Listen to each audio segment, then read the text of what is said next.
Hey, this is Markus Levy from NXP Semiconductors, and I'm here at the Embedded Vision Show.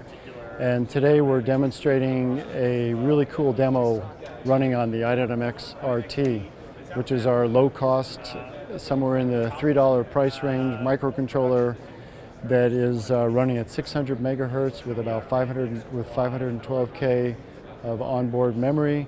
And basically what we're showing here is a collaboration with a partner called Pilot.ai. Pilot.ai does very high performance, low resource requirement object detection.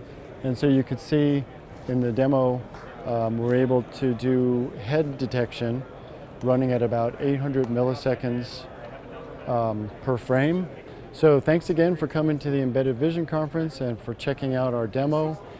For more information, go to www.nxp.com.